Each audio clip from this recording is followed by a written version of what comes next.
El sol de la mañana se derrama sobre Jerusalén bañando las colosales murallas de piedra caliza pálida del templo de Herodes en un resplandor dorado. Es una estructura que desafía la imaginación, un océano de mármol y oro que se eleva sobre la ciudad santa, un testimonio del poder de Herodes, pero más aún de la devoción de un pueblo a su Dios. Desde kilómetros a la redonda, los peregrinos han viajado siguiendo los caminos polvorientos que serpentean a través de las colinas de Judea. Ahora, miles de ellos convergen en la enorme explanada, un mar de humanidad que fluye y refluye. El aire es espeso, una cacofonía de sonidos, el balido de las ovejas y el mugido de los bueyes destinados al sacrificio, el tintineo agudo de las monedas de los cambistas, el murmullo de 1000 conversaciones en arameo, griego y latín, y por encima de todo el canto resonante de los levitas que emana del santuario interior. El olor a incienso se mezcla con el polvo del camino y el aroma metálico de la sangre de los sacrificios. Es un lugar de asombro, de comercio, de política y sobre todo de encuentro divino. Hombres y mujeres de toda condición social se abren paso. Mercaderes ricos con túnicas de lino fino, mendigos con harapos que extienden sus manos en busca de limosna, eruditos de rostro severo discutiendo la ley, y mujeres que se dirigen al patio de las mujeres con sus ofrendas apretadas en las manos. Todos vienen aquí a este epicentro del universo espiritual, trayendo sus esperanzas más profundas, sus miedos más oscuros, sus cargas más pesadas y el anhelo desesperado de sus oraciones. Vienen a buscar perdón, a dar gracias, a pedir un milagro, o simplemente a estar en la presencia de Yahvé. Pero la Sagrada Escritura nos invita a enfocar nuestra atención, a hacer zoom en medio de esta vasta multitud anónima. Nos habla de un día en particular, un momento aparentemente ordinario, que se convertiría en un punto de inflexión eterno. 2 hombres entre los miles que entraron ese día por las puertas del templo son separados para nuestra instrucción. Sus siluetas se recortan contra la piedra brillante. No podrían ser más distintos. Uno camina con la cabeza erguida con la confianza de quien sabe que pertenece a ese lugar. Sus vestiduras son impecables, su porte es de dignidad. Es la encarnación misma de la piedad, el pináculo de la moralidad social, un hombre que la sociedad mira con admiración y respeto. Es el ideal al que muchos aspiran. El otro hombre es una sombra. Se desliza por los bordes del patio tratando de pasar desapercibido. Su sola presencia es una afrenta para muchos. Representa todo lo que está mal, el fondo mismo del desprecio público. Es un traidor, un paria, un hombre cuya profesión es sinónimo de corrupción y opresión. Un hombre al que la sociedad desprecia abiertamente. Ambos han venido al mismo lugar santo. Ambos han venido a realizar el mismo acto sagrado, orar. Ambos elevan sus corazones al mismo Dios. Pero solo uno de ellos será escuchado. Solo uno regresará a su casa con el veredicto divino de justificado. La historia de estos 2 hombres no es simplemente una fábula moral de un tiempo lejano. No es un cuento para niños sobre ser bueno. Es un espejo implacable. Es un instrumento quirúrgico que expone la anatomía de nuestro propio corazón, revelando con una claridad incómoda en qué confiamos realmente para nuestra salvación. Es un espejo que nos obliga a preguntarnos, ¿cuál de estos 2 hombres soy yo? Para entender la profundidad de esta parábola, primero debemos entender a su audiencia. El Evangelio de Lucas es meticuloso al preparar el escenario. En el versículo 9 del capítulo 18 nos dice, precisamente a quién se dirigía Jesús. Dijo también esta parábola a unos que confiaban en sí mismos como justos y menospreciaban a los otros. Esta frase es la clave que abre toda la historia. Jesús no está hablando a la multitud en general. No se dirige a los romanos ni a los pecadores notorios que se saben perdidos. Está apuntando su enseñanza con la precisión de un arquero a un grupo muy específico de personas. Son personas que han construido su identidad espiritual sobre la base de su propia justicia, su propia bondad, su propia observancia de la ley. ¿Quiénes eran estos que confiaban en sí mismos? En el contexto del primer siglo, eran aquellos que medían su espiritualidad por su meticulosa adherencia a la ley de Moisés y a las tradiciones de los ancianos. Eran personas que podían señalar su genealogía, su pureza ritual, sus ayunos, sus diezmos y su estricta observancia del sábado. Habían creado una fortaleza de logros religiosos alrededor de sus almas y se sentían seguros y protegidos dentro de sus muros. Confiaban en su currículum espiritual. Y el resultado inevitable de esta confianza en uno mismo, como nos dice Lucas, es el menosprecio a los otros. Es una consecuencia psicológica y espiritual inevitable. Cuando tu sentido de valía se basa en tu propio rendimiento, debes por definición mirar hacia abajo a aquellos cuyo rendimiento es inferior. El orgullo necesita un punto de comparación para sobrevivir. La autojustificación se alimenta del fracaso de los demás. Así que Jesús se enfrenta a este grupo. No les ofrece una palmadita en la espalda por sus esfuerzos. Les ofrece una advertencia, un desafío directo a la base misma de su fe. Esta parábola no fue diseñada para consolar, sino para confrontar. Fue diseñada para sacudir los cimientos de su seguridad. Y aquí es donde la historia salta 2 milenios y aterriza en nuestro regazo. Estamos nosotros hoy en ese grupo de audiencia. Es muy fácil para nosotros leer esto y pensar inmediatamente en los fariseos de nuestro tiempo, los hipócritas religiosos, los moralistas santurrones que vemos en las noticias o tal vez incluso en nuestras propias comunidades. Pero la advertencia es más personal. ¿En qué confiamos nosotros? Cuando nos paramos ante la idea de Dios, ¿qué presentamos? Confiamos en que somos buenas personas, en que no somos tan malos como otros, confiado en nuestra teología correcta, nuestra afiliación política, nuestra ética laboral, nuestro activismo social o nuestro historial de asistencia a la iglesia. El hecho de que no somos ladrones ni adúlteros, ni como esa persona en el trabajo que nos parece tan incompetente o inmoral. En el momento en que sentimos esa punzada de superioridad moral, en el instante en que menospreciamos a otro en nuestro corazón, nos hemos colocado directamente en la audiencia a la que Jesús se dirigía. Esta parábola es una advertencia directa y urgente. Tenemos oídos para oírla. Estamos dispuestos a ser examinados por su luz penetrante. Lo que Jesús está a punto de presentar no es simplemente un concurso de moralidad entre dos individuos. El fariseo y el publicano son avatares de dos sistemas de pensamiento completamente irreconciliables. La batalla real que tiene lugar en el patio del templo no es entre estos dos hombres. Es una batalla entre dos teologías cósmicas. Es el conflicto eterno entre la justicia por esfuerzo propio y la justicia por gracia. Es la pregunta fundamental de la religión.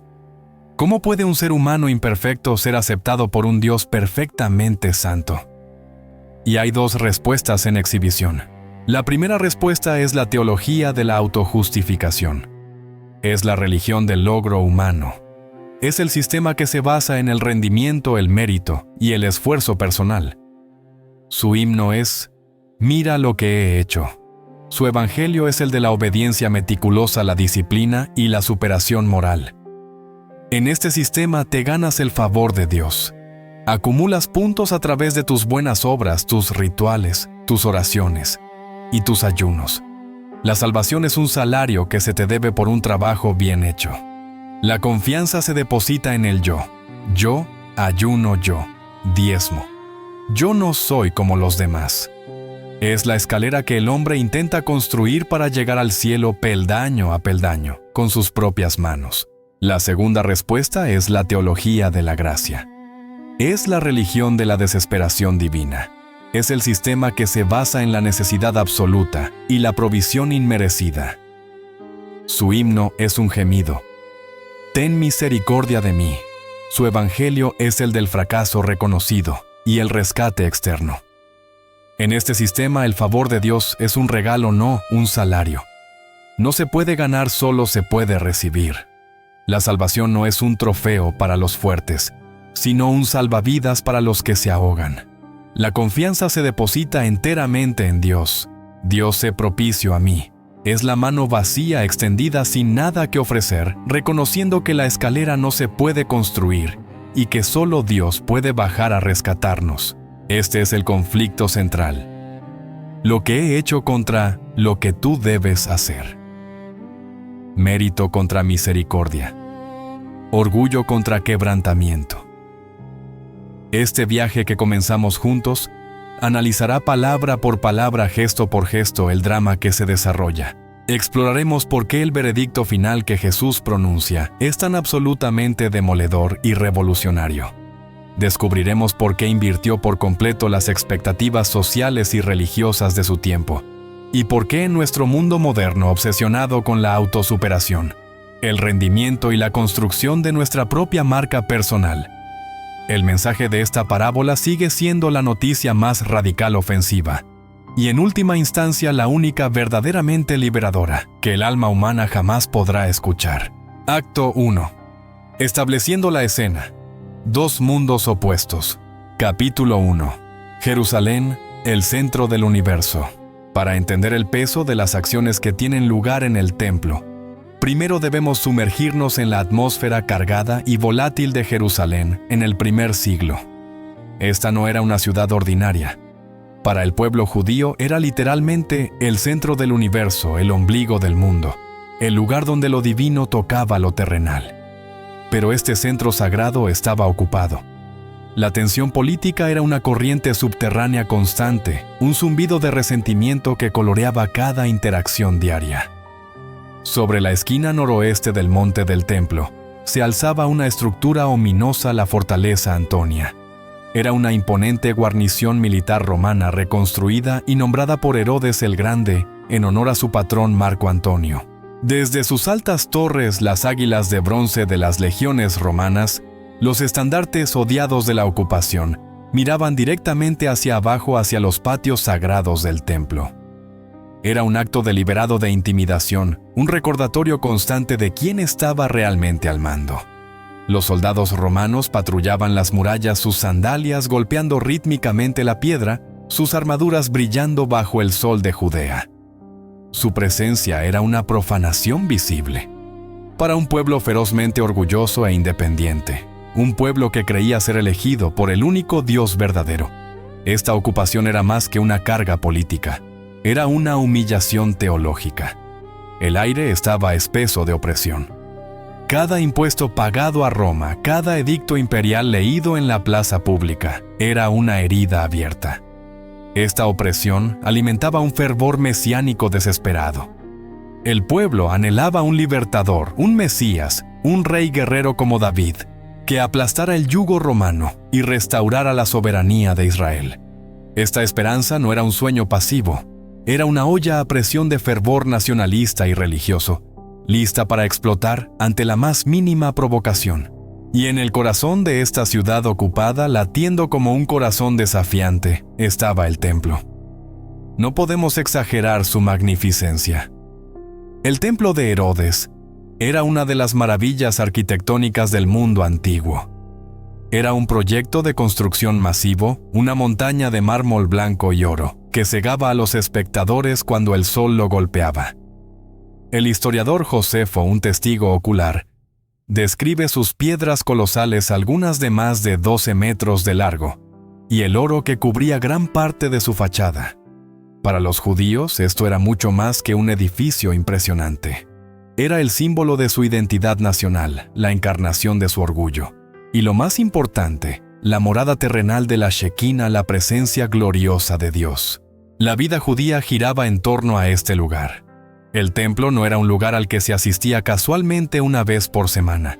Era el centro palpitante de la vida diaria, la economía y la ley. Todo funcionaba según sus ritmos. El día estaba marcado por las horas de oración y los sacrificios diarios. El sacrificio de la mañana al amanecer y el sacrificio de la tarde. Miles de peregrinos inundaban la ciudad durante las grandes fiestas, convirtiendo Jerusalén en un campamento bullicioso. Sacerdotes con vestiduras de lino blanco oficiaban en turnos sus deberes meticulosamente prescritos por la ley. Levitas cantaban los salmos desde los escalones.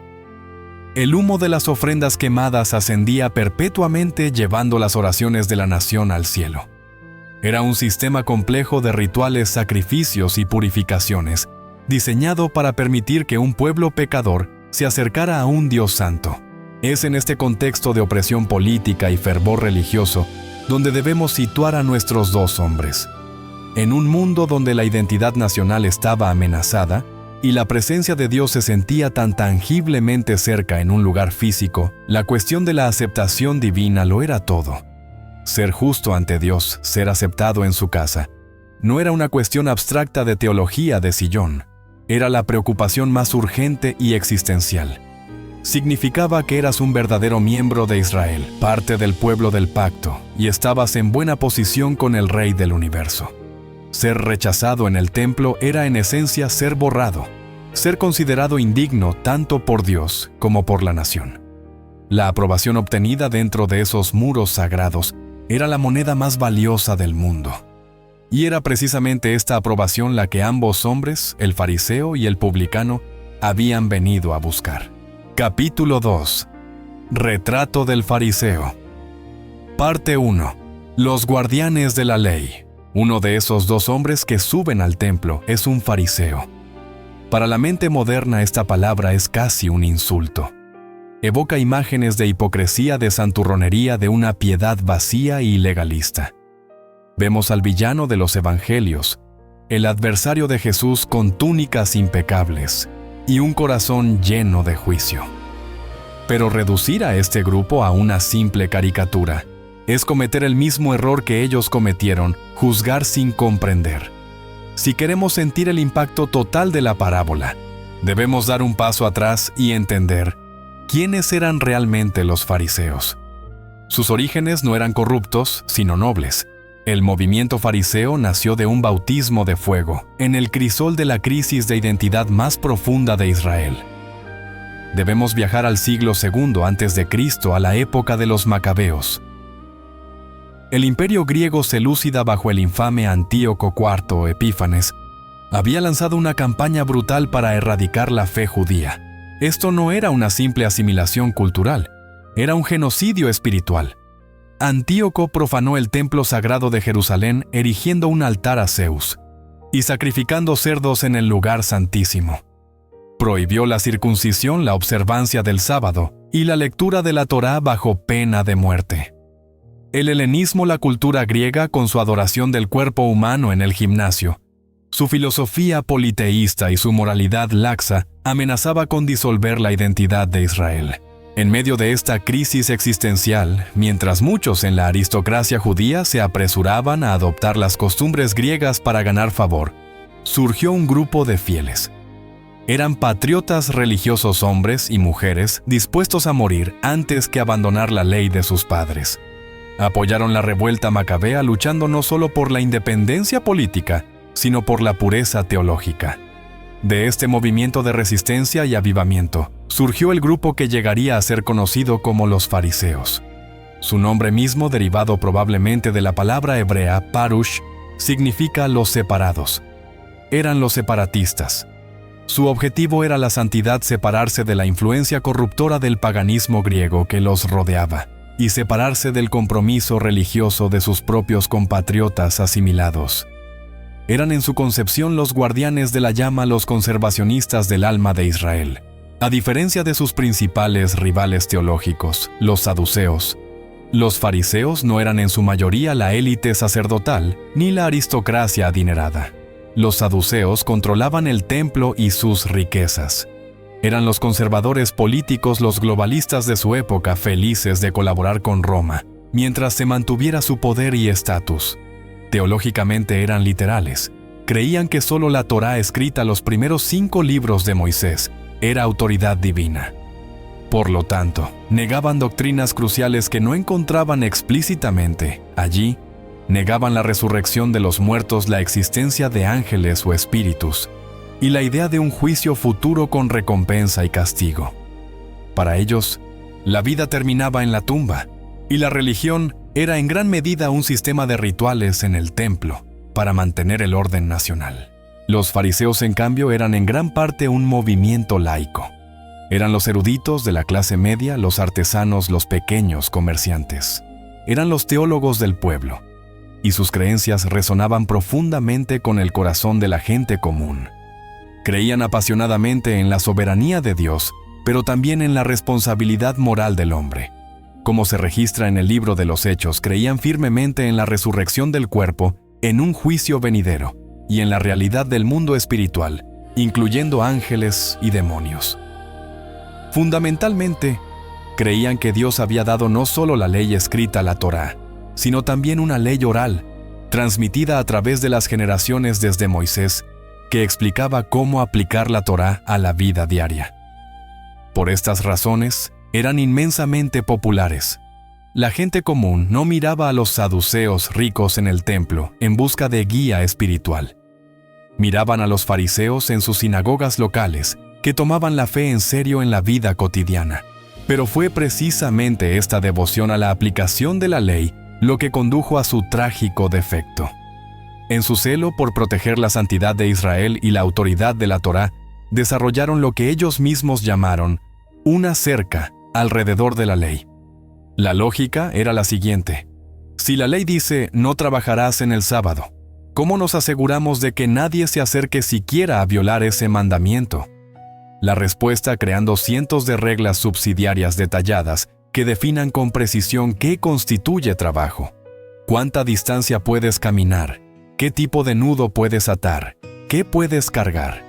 La intención era noble: crear un amortiguador de piedad, para que nadie transgrediera accidentalmente el mandato central.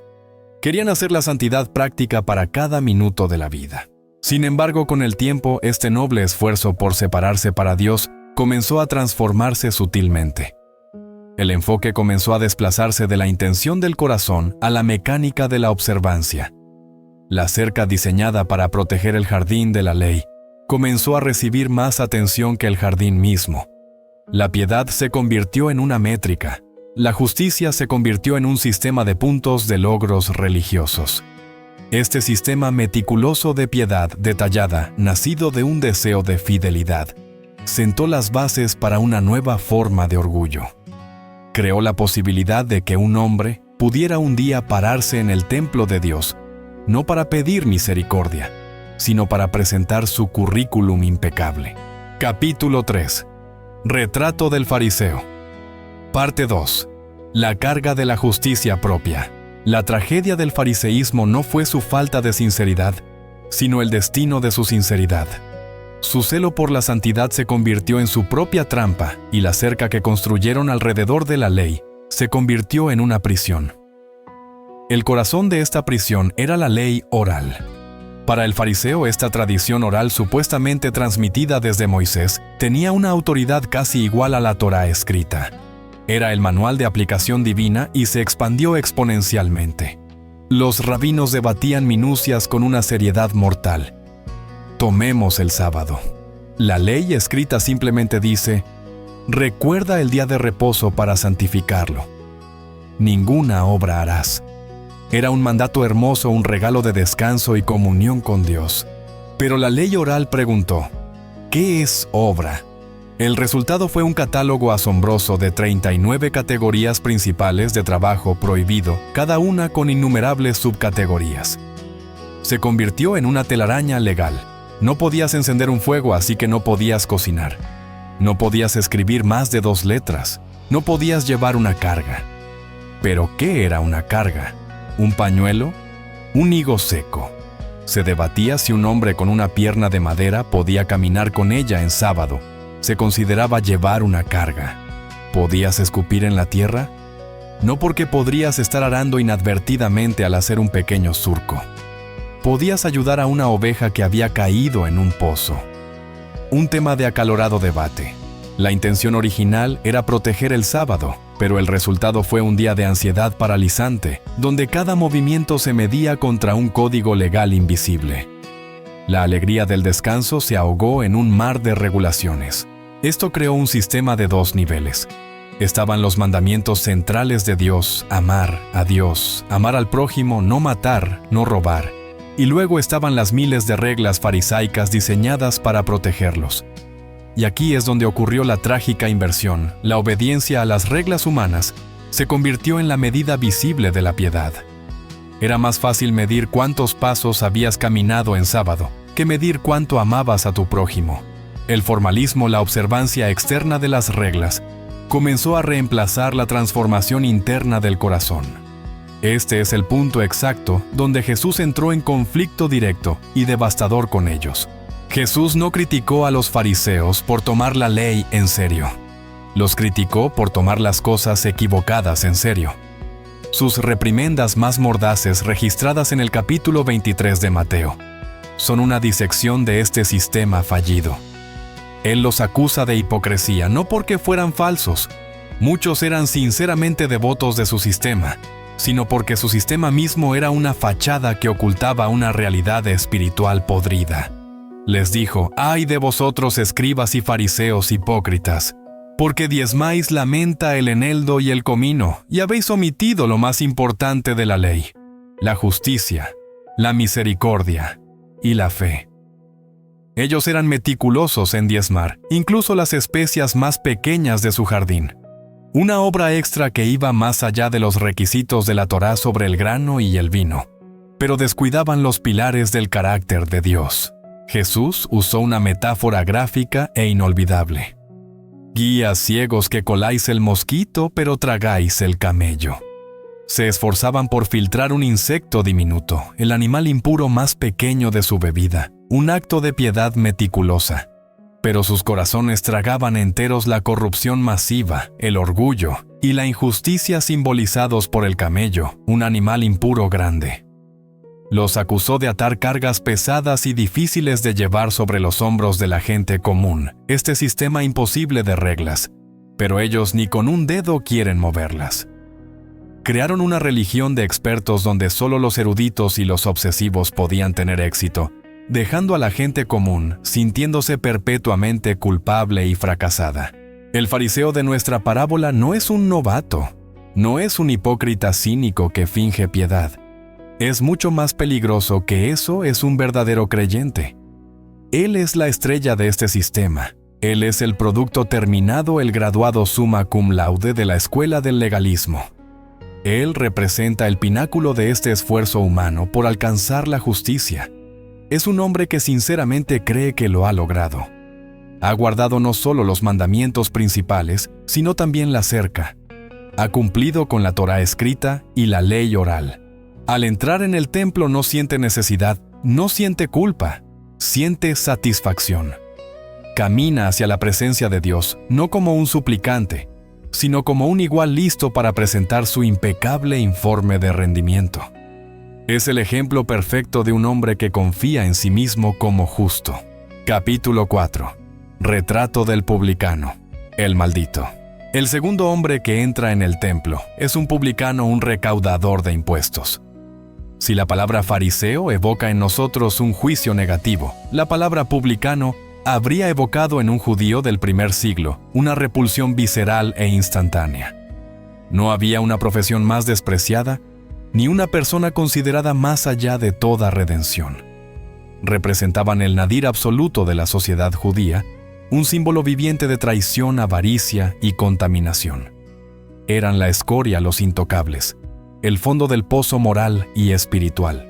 Para entender este odio, debemos entender el sistema que los creó.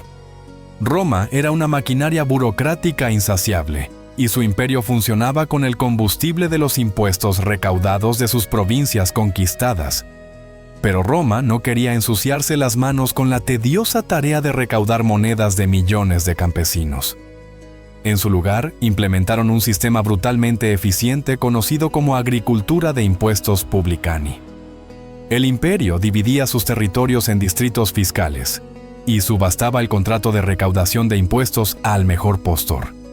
El ganador, generalmente un consorcio romano rico, pagaba a Roma la cantidad estimada por adelantado en una suma global.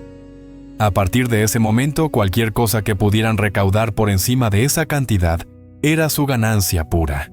Estos contratistas romanos principales luego subcontrataban el trabajo sucio.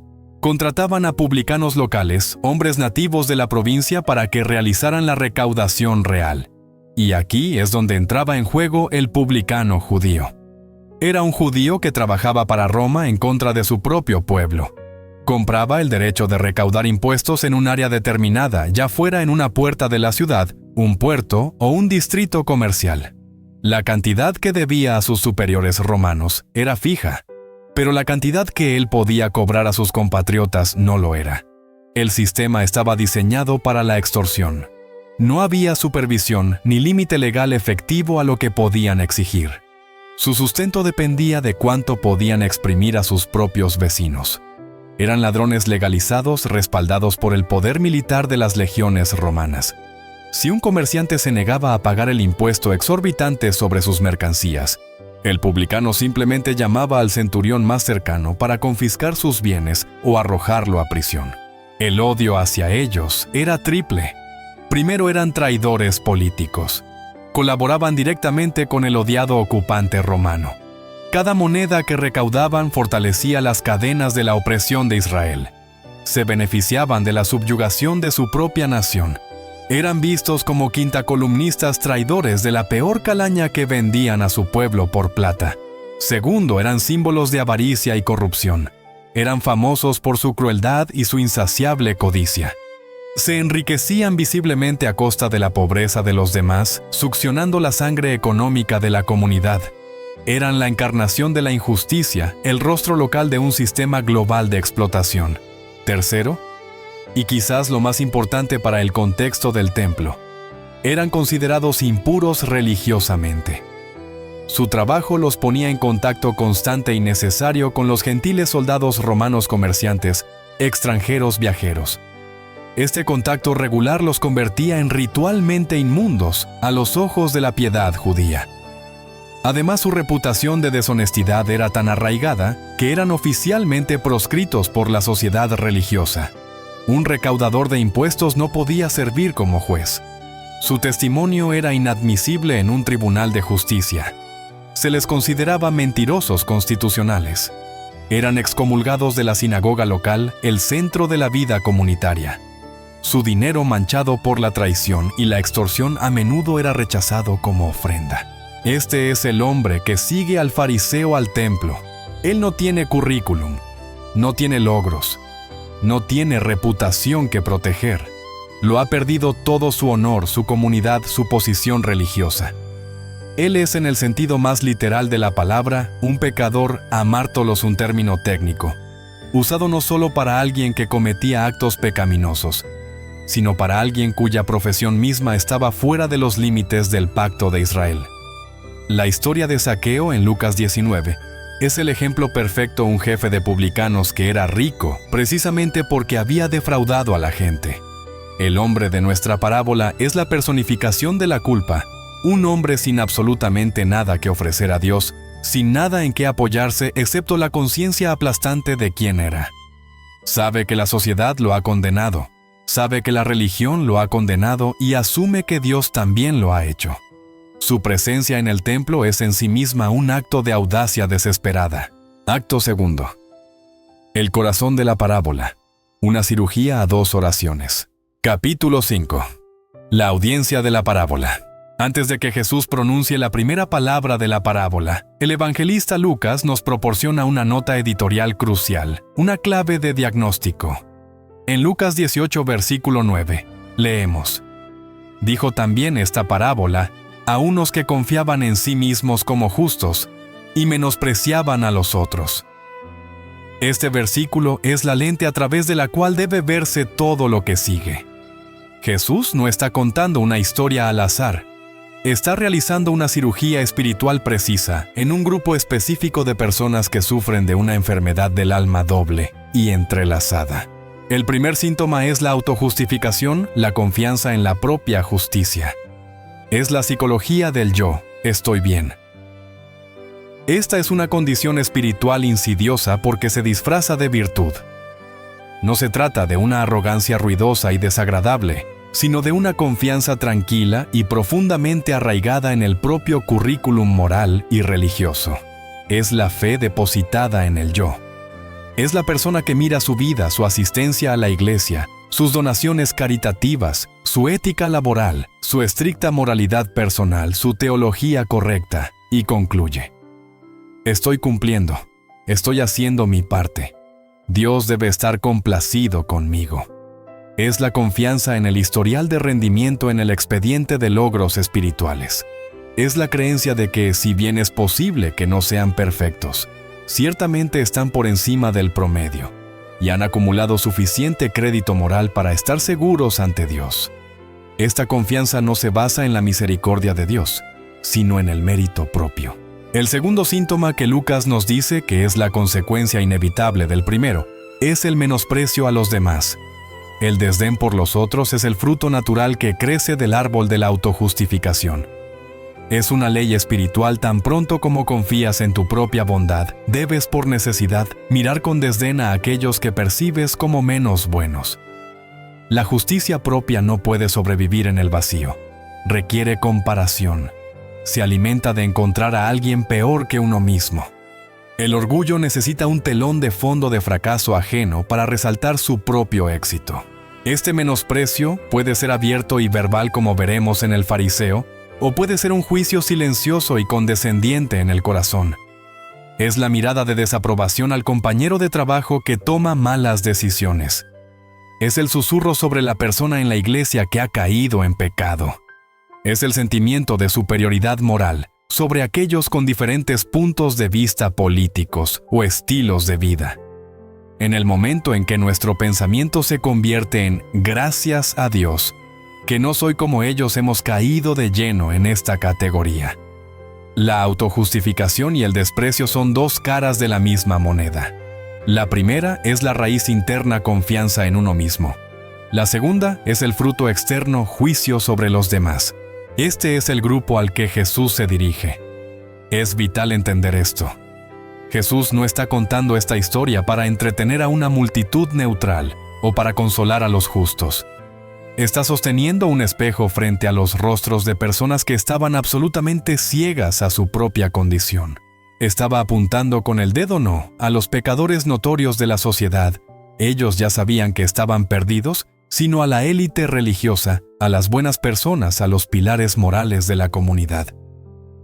Les estaba diciendo que su mayor virtud, su justicia meticulosa, era en realidad una enfermedad espiritual mortal. No estaba ofreciendo una sugerencia amable para mejorar. Estaba lanzando una granada teológica directamente al centro de su sistema de creencias, con la esperanza de que la explosión destrozara su orgullo y abriera un espacio para que la gracia pudiera entrar. La parábola es un ataque frontal a la enfermedad más peligrosa del alma, la creencia de que no necesitamos un médico. Capítulo 6. El escenario. 2 hombres subieron al templo. La parábola comienza con una simplicidad engañosa. 2 hombres subieron al templo a orar. El escenario es crucial. No se encuentran en la calle, ni en el mercado, ni en una sinagoga local. Están en el epicentro de la fe judía, el lugar más sagrado de la tierra. Este detalle es intencional. El templo era el gran nivelador. Era la casa de oración para todas las naciones, el lugar designado por Dios para el encuentro y la expiación. Ambos hombres, independientemente de sus antecedentes, han venido al lugar correcto. Ambos han venido con la intención correcta a orar. Subieron probablemente a la hora de la oración, el momento del sacrificio de la tarde alrededor de las 3. Esta era una hora de gran solemnidad. Imaginen la escena. El sonido penetrante del chofar, el cuerno de carnero, resuena por toda la ciudad señalando el momento del sacrificio. Dentro de los patios del templo, el aire ya espeso por el calor del día se vuelve denso con el humo dulce y penetrante del incienso que se quema en el altar de oro dentro del lugar santo. Es un aroma diseñado para ascender, llevando simbólicamente las oraciones del pueblo a la presencia de Dios. Se puede oír el murmullo de la multitud, los cánticos de los levitas, el sonido de los sacerdotes realizando sus deberes rituales. Es un ambiente de temor reverente, un momento en que el velo entre el cielo y la tierra se siente particularmente delgado. En este escenario sagrado entran nuestros 2 protagonistas, y el contraste visual es inmediato e impactante. El fariseo entra primero. Camina con un propósito con la cabeza erguida. Es reconocido y respetado. La gente probablemente se aparta para dejarlo pasar. Quizás lleva los indicadores visibles de su piedad filacterias prominentes, pequeñas cajas de cuero, con porciones de la escritura en su frente y brazo, y tzitzit, borlas extra largos en las esquinas de su manto, tal como Jesús los describió. Irradia confianza. Pertenece a este lugar. Se dirige sin duda al patio de Israel, el área reservada para los hombres judíos ritualmente puros, tan cerca del santuario como un laico podía llegar. Elige un lugar prominente no para presumir necesariamente, sino porque cree que tiene derecho a estar allí. Luego vemos al segundo hombre, el publicano. Él no entra, se escabulle. Su movimiento es el de un intruso, un perro callejero que se cuela en un banquete. Mantiene la cabeza gacha evitando el contacto visual. Sabe que cada mirada es una mirada de juicio. Los fieles que lo reconocen se apartan de él no con respeto sino con disgusto, quizás, murmurando una maldición o asegurándose de que sus mantos no rocen al de él para no contaminarse. Él es consciente de su inmundicia tanto social como ritual. No se atreve a avanzar. No hay lugar para él en el patio principal entre los hombres justos. En cambio, como nos dirá el texto, se quedó a lo lejos, probablemente en el patio de los gentiles, o en el rincón más alejado del patio de las mujeres, tan lejos del lugar santísimo, como podía estar sin dejar de estar en el recinto del templo. Es una sombra en la periferia de la santidad. Aquí está el primer golpe maestro de Jesús. El escenario externo, la reputación social, la posición religiosa, todo esto es irrelevante.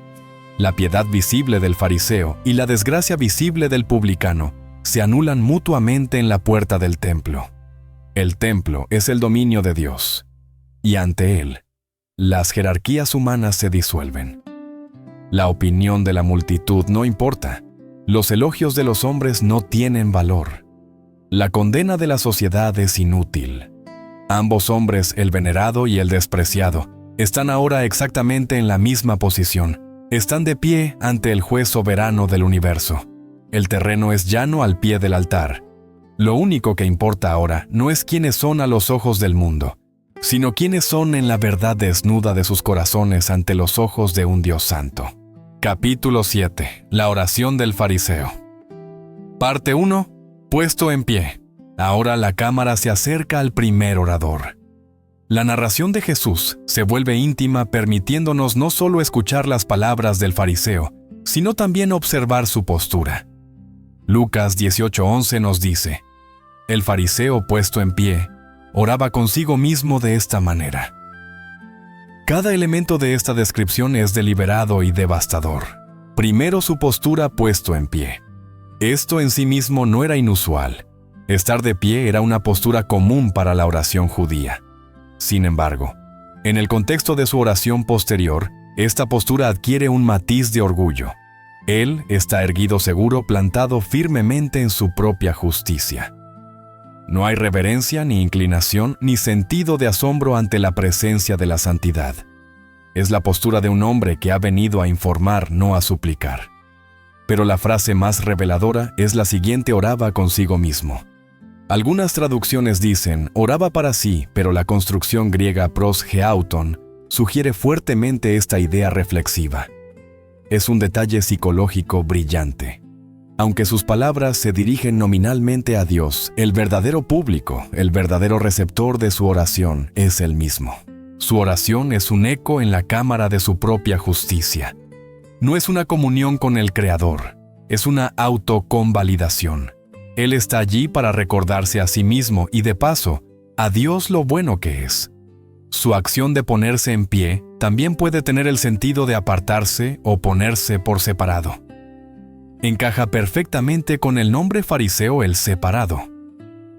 Él se distancia físicamente de la multitud común, no queriendo ser contaminado por su proximidad. Se asegura de que haya un espacio limpio a su alrededor, un perímetro de piedad. Está especialmente consciente de esa figura despreciable en el rincón, el publicano. Su postura es una declaración: yo no pertenezco a ellos. Su separación física es un símbolo externo de su separación espiritual autopercibida. Luego comienza su oración: Dios, te doy gracias. A primera vista esto suena impecable. ¿No es la gratitud el corazón de la verdadera adoración? No se nos instruye a dar gracias en todo. El fariseo conoce la liturgia correcta, sabe que una oración debe comenzar con acción de gracias. Utiliza la fórmula correcta a la apertura piadosa, pero lo que sigue revela la naturaleza hueca de su gratitud. Es una gratitud pervertida. No está agradeciendo a Dios por su gracia, su misericordia o su carácter. Está agradeciendo a Dios por ser Él mismo. Su acción de gracias es en realidad un acto de autofelicitación. Es el equivalente espiritual a decir: Dios, estoy tan contento de haber resultado tan bien. El objeto de su gratitud no es Dios, sino su propia virtud superior. El yo es el verdadero sujeto de su oración, mientras que Dios es simplemente el destinatario formal de este informe de progreso. Este es el peligro sutil del legalismo. Puede tomar incluso el acto más piadoso como dar gracias y convertirlo en un vehículo para el orgullo. La oración del fariseo comienza con una forma de piedad, pero carece de todo su poder. Es una cáscara religiosa hermosa, que contiene la podredumbre del orgullo. El punto de inflexión es inmediato. En el momento en que abre la boca, su oración se desvía de su curso celestial. Una verdadera oración asciende verticalmente desde un corazón humilde hacia un Dios santo. La oración del fariseo, sin embargo, se mueve en dos direcciones completamente diferentes. Primero se vuelve hacia adentro, convirtiéndose en un ejercicio de autoadmiración. Mira lo que yo he logrado. Segundo, se proyecta horizontalmente, convirtiéndose en un ejercicio de juicio y desdén. Mira cuán inferior es él. Su oración no es un acto de adoración a Dios, sino un acto de adoración a sí mismo, utilizando a los demás como el escalón sobre el cual eleva su propio pedestal. No ha venido a conectarse con Dios. Ha venido a presentar su currículum y a despreciar a la competencia. Capítulo 8. Análisis de la oración. Parte 1. No soy como... La supuesta gratitud del fariseo se desintegra en el instante en que especifica por qué está agradecido. Su oración se convierte inmediatamente en un ataque, en una acusación contra el resto de la humanidad. Dios, te doy gracias porque no soy como los otros hombres. Aquí, en esta primera frase, revela la base de su sistema espiritual, la justicia negativa definida por la comparación. Su sentido del bien no se fundamenta en un estándar divino absoluto de santidad, sino en un estándar humano relativo. Él se mide a sí mismo no contra la perfección incandescente de Dios, sino contra los fracasos perceptibles de sus semejantes. Y miren la lista que elige: ladrones injustos, adúlteros. Enumera los pecados sociales graves, las transgresiones obvias que la mayoría de la gente decente evitaría. Es la lista de un buen ciudadano. No es un criminal, no es un estafador, es fiel a su esposa.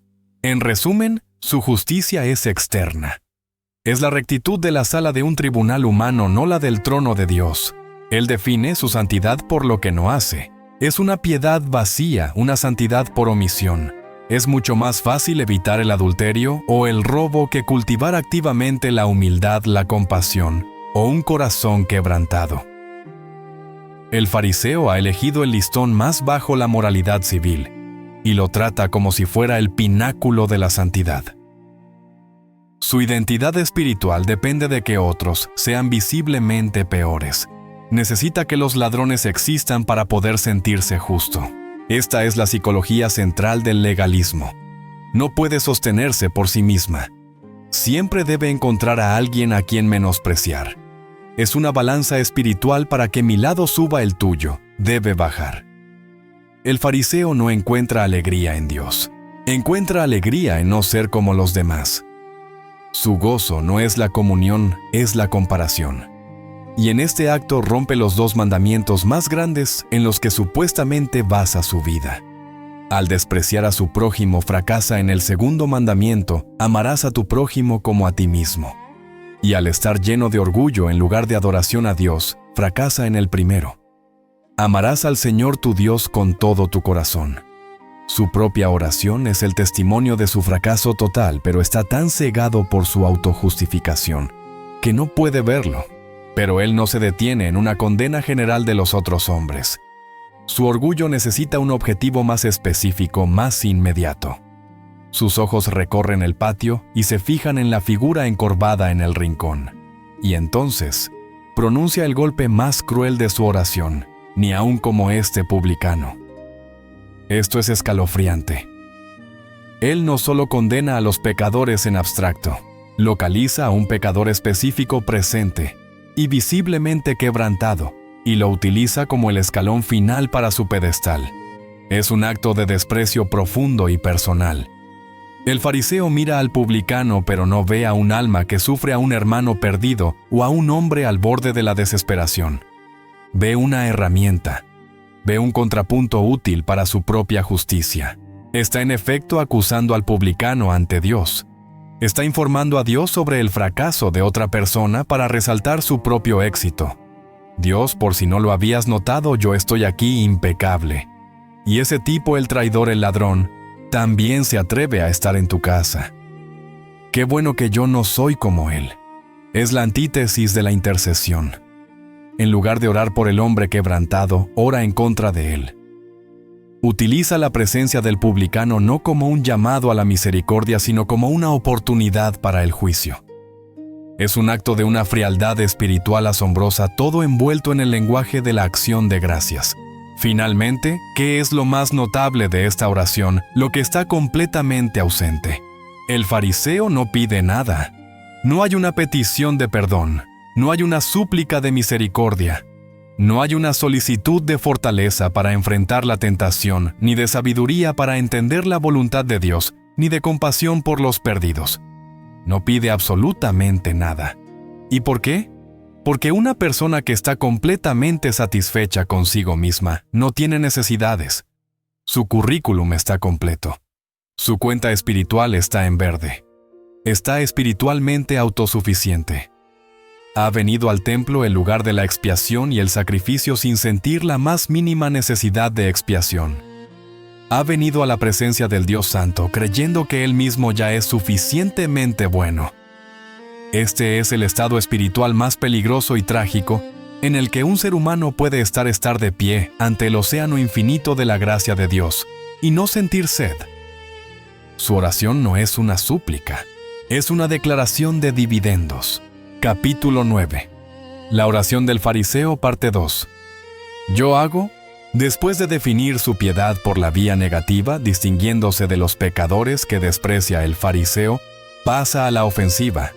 Ahora presenta su justicia positiva a su lista de logros espirituales proactivos, las credenciales que en su opinión le dan derecho a la aprobación de Dios. Esta es la parte de su currículum que detalla su rendimiento superior. Ayuno 2 veces por semana, declara. Este es un detalle increíblemente específico y revelador, diseñado para impresionar. Debemos entender el peso de esta afirmación. La ley de Moisés, la Torá escrita que todo Israel estaba obligado a seguir, solo ordenaba un ayuno público y obligatorio para toda la nación, el gran día de la expiación Yom Kippur. Solo un día al año de aflicción nacional del alma. Pero el fariseo no se conforma con el requisito mínimo. Él voluntariamente va mucho más allá. Los fariseos más devotos habían adoptado la costumbre extrabíblica de ayunar 2 veces por semana, generalmente los lunes y los jueves. Estos días se elegían tradicionalmente porque se creía que eran los días en que Moisés subió al monte Sinaí y el día en que descendió. Eran actos públicos de piedad visibles para toda la comunidad. Es sin duda un acto de disciplina impresionante. Es una abnegación que la gran mayoría de la gente común no estaba dispuesta o no era capaz de realizar. Pero en el contexto de esta oración, este ayuno no es un acto secreto de devoción, destinado a quebrantar el corazón ante Dios. No es un lamento privado por el pecado. Se ha convertido en una insignia de honor, una medalla de resistencia espiritual que Él pule en público. Él está informando a Dios de su crédito extra de su trabajo voluntario en el libro de contabilidad celestial. Está acumulando méritos, ganando puntos en un marcador espiritual que solo él lleva. En su boca esta disciplina no es una expresión de humildad, sino una sonora declaración de superioridad. Y no se detiene ahí. Añade su segunda gran exhibición de justicia personal: doy diezmos de todo lo que poseo. Una vez más, esto va mucho más allá de lo que la ley realmente exigía. La ley mosaica era clara, requería el diezmo dar, el 10% de los productos agrícolas principales de la tierra, el grano, el vino nuevo y el aceite. Era el sistema divinamente instituido para el sustento de los levitas y los sacerdotes que no poseían tierras, y para el cuidado de los pobres, las viudas y los huérfanos. Pero este fariseo, en su celo meticuloso, ha llevado este mandamiento a un extremo obsesivo. Él diezma todo.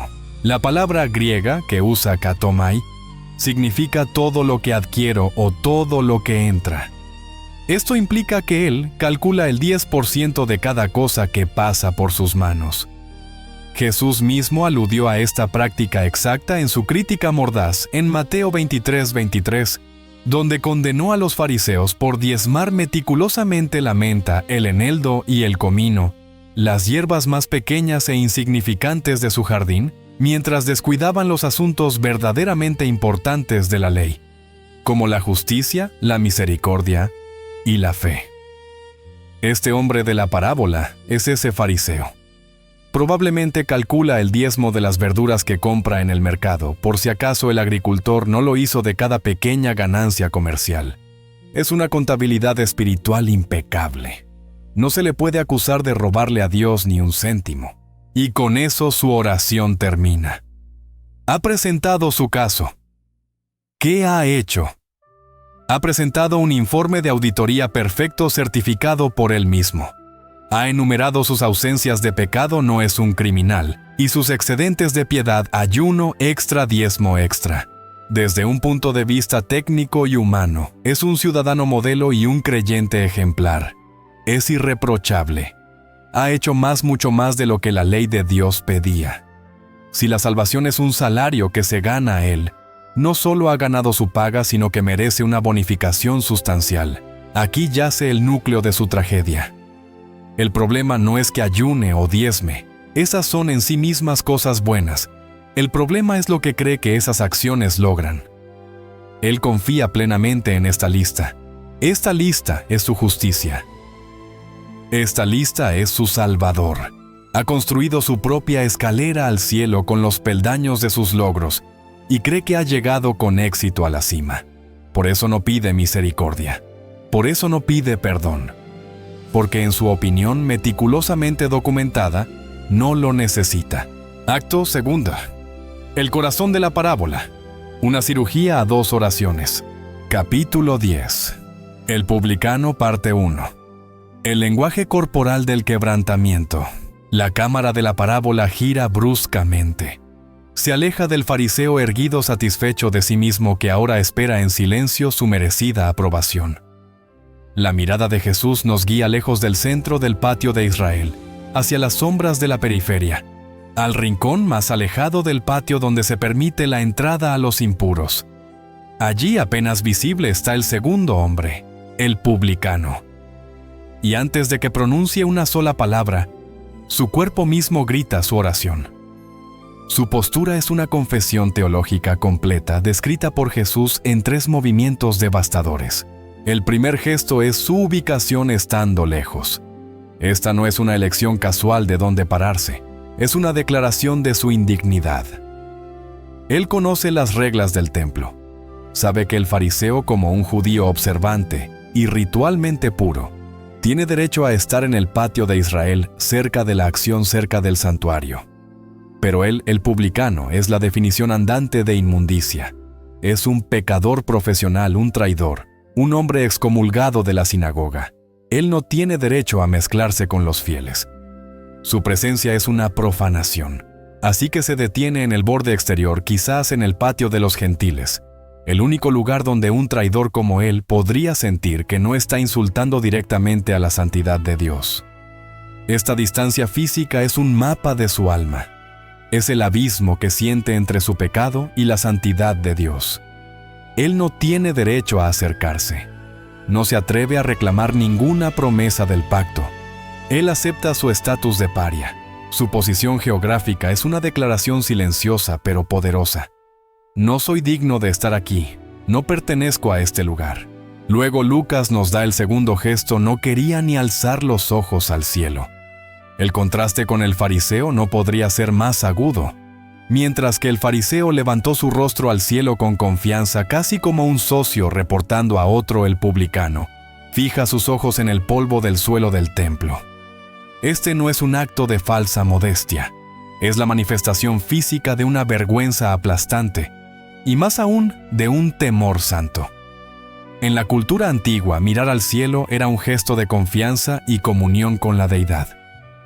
Pero en la teología hebrea, mirar la santidad de Dios era peligroso. Es el eco del temor de Isaías clamando: «¡Ay de mí que soy muerto! Porque siendo hombre inmundo de labios, han visto mis ojos al Rey Jehová de los ejércitos». El publicano siente esta verdad en sus huesos. Siente el peso de la santidad de Dios, que irradia desde el lugar santísimo, una santidad que sabe que es como un fuego consumidor. Él sabe que si levantara la vista no encontraría un rostro sonriente, sino la mirada penetrante de la justicia divina que él merece. Su mirada hacia abajo es un veredicto silencioso sobre sí mismo. Él está de acuerdo con el juicio de Dios contra él. No puede soportar esa mirada santa. Su negativa a mirar hacia arriba es una confesión de que no tiene defensa, de que no tiene nada que decir a su favor, ninguna hoja de parra con la cual cubrir su desnudez espiritual. Es la postura de una culpa total, absoluta e indefendible. Él se sabe un hombre condenado y su cuerpo simplemente actúa en consecuencia. Es la vergüenza en su forma más pura. Incluso antes de que una palabra escape de sus labios, el publicano ya ha orado. Su lenguaje corporal es una liturgia completa de quebrantamiento. El fariseo ofreció palabras de piedad con un cuerpo lleno de orgullo. El publicano ofrece un cuerpo lleno de vergüenza y dolor, un cuerpo que se pliega bajo el peso de su propia realidad. Esta postura no es una actuación, es la expresión externa e incontrolable de una agonía interna. Es precisamente la ofrenda que Dios mismo había declarado que deseaba. El Salmo 51 lo dice claramente: los sacrificios de Dios son el espíritu quebrantado, al corazón contrito y humillado. No despreciarás tú, oh Dios.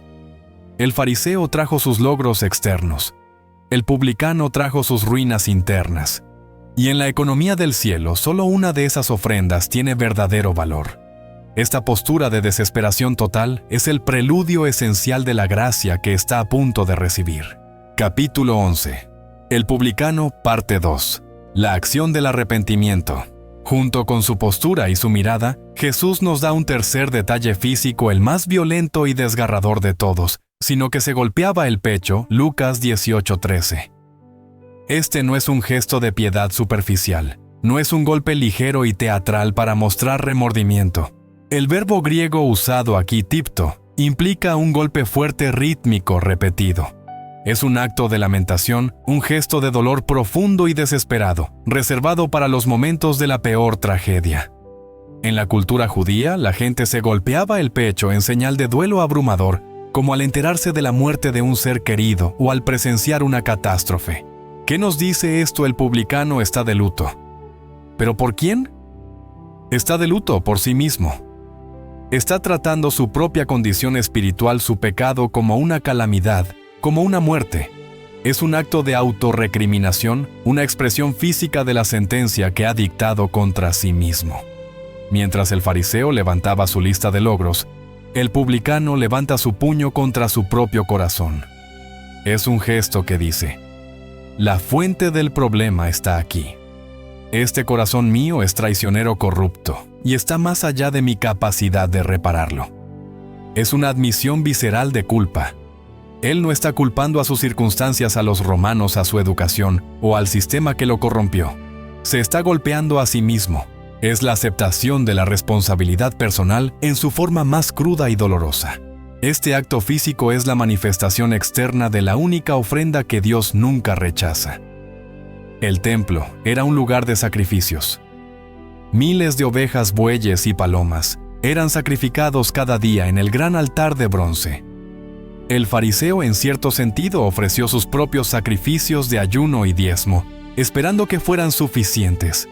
Pero el publicano, sin un animal que ofrecer sin méritos, que presentar, trae el sacrificio que todos esos animales solo podían simbolizar. Él trae la ofrenda que el rey David, después de su propio pecado devastador de adulterio y asesinato, entendió que era la única que importaba. En el Salmo 51, el gran salmo de arrepentimiento, David clama: «Porque no quieres sacrificio que yo lo daría, no quieres holocausto». Los sacrificios de Dios son el espíritu quebrantado.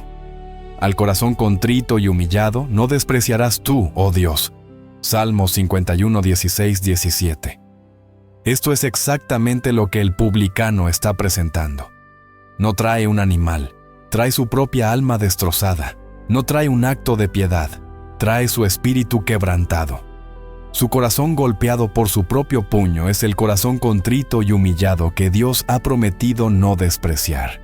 Él está encarnando el Salmo 51 en el patio del templo. Mientras el fariseo está ocupado con la contabilidad de su piedad, el publicano está ocupado con la agonía de su arrepentimiento. Aquí está el punto de inflexión, el gran intercambio que define toda la parábola. El templo es un lugar de ofrendas, y ambos hombres han traído una. El fariseo ha puesto sobre el altar sus méritos. Ha presentado su impresionante colección de logros religiosos, su justicia propia, su obediencia meticulosa, su superioridad moral. Ha ofrecido su plenitud, su éxito, su yo pulido. El publicano, en cambio, ha puesto sobre el altar su quebrantamiento. Ha presentado su lista de fracasos, su vergüenza, su corrupción, su indignidad. Ha ofrecido su vacío, su desesperación, su yo destrozado. A los ojos de toda persona en ese templo, la ofrenda del fariseo era un metal precioso y la del publicano era basura. Pero a los ojos de Dios, que ve el corazón, las balanzas se invierten dramáticamente. La ofrenda de méritos del fariseo es un hedor de orgullo, un insulto a la santidad de Dios. La ofrenda de quebrantamiento del publicano es un olor fragante, la única base sobre la cual la gracia puede operar. El fariseo cree que es un acreedor que ha venido a cobrar. El publicano sabe que es un deudor en bancarrota que ha venido a suplicar. El golpe en su pecho es el sonido de su bancarrota espiritual siendo declarada, y es esa misma declaración la que abre la bóveda del cielo. Capítulo 12. La oración del publicano. Sé propicio. Y entonces, desde la agonía de su postura, desde el dolor de su pecho golpeado, finalmente un susurro ronco escapa de sus labios. Es una oración de 7 palabras en el texto griego original, pero es una de las declaraciones teológicas más densas y profundas de toda la Escritura. Comienza con el único fundamento seguro: oh Dios.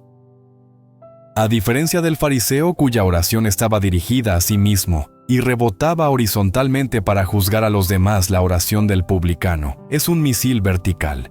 Va directamente al trono de Dios. Él no mira a su alrededor. No le importa el fariseo. No le importa la multitud. Su mundo se ha reducido a 2 realidades abrumadoras: su propio pecado insondable y la santidad insondable de Dios. Mientras que el fariseo necesitaba que el publicano existiera para poder sentirse justo, el publicano ni siquiera registra la presencia del fariseo. Está demasiado consumido por su propia crisis existencial ante un Dios santo. Su enfoque es singular, desesperado y directo. En un lugar lleno del humo de miles de sacrificios de animales, él parece ser la única persona en el patio que entiende visceralmente por qué son necesarios. Y entonces pronuncia la petición que lo cambia todo: sé propicio a mí. Muchas de nuestras traducciones modernas suavizan esta frase a ten misericordia de mí. Pero la palabra que el publicano usa aquí no es la palabra griega habitual para misericordia, eleos, que significa piedad, compasión o lástima por alguien que sufre. La palabra que Lucas registra aquí es ilasteti. Esta es una palabra rara, profunda y cargada de significado sacrificial. Pertenece al lenguaje del templo. Es un término técnico para la expiación. Ilasteti comparte su raíz exacta con la palabra ilasterion. ¿Y qué era el ilasterion? Era el término griego, usado en la traducción de las escrituras hebreas para describir el propiciatorio o trono de la misericordia. Esta era la cubierta de oro sólido que se encontraba sobre el arca de la alianza, dentro del lugar santísimo, el epicentro de la santidad en la tierra. Era el lugar donde una vez al año, en el gran día de la expiación Yom Kippur, el sumo sacerdote entraba solo y rociaba la sangre del sacrificio sobre esa cubierta de oro. Era el lugar simbólico donde la ira justa de Dios contra el pecado de la nación era satisfecha, cubierta y propiciada por la sangre de un sustituto. Era el punto de encuentro más aterrador y misericordioso del universo, donde la justicia perfecta de Dios y la misericordia redentora se encontraban mediadas por la sangre. Cuando el publicano de pie en el patio del templo golpeándose el pecho clama, Ilasteti no está diciendo simplemente, Dios ten lástima de mí, pobre de mí. Está usando el lenguaje del templo en el templo. Está clamando con la única palabra que importa en ese lugar sagrado. Lo que realmente está diciendo es, provee una expiación para mí. Haz por mí lo que se hace en el día de la expiación. Satisface tu propia justicia en mi nombre. Cubre mi pecado.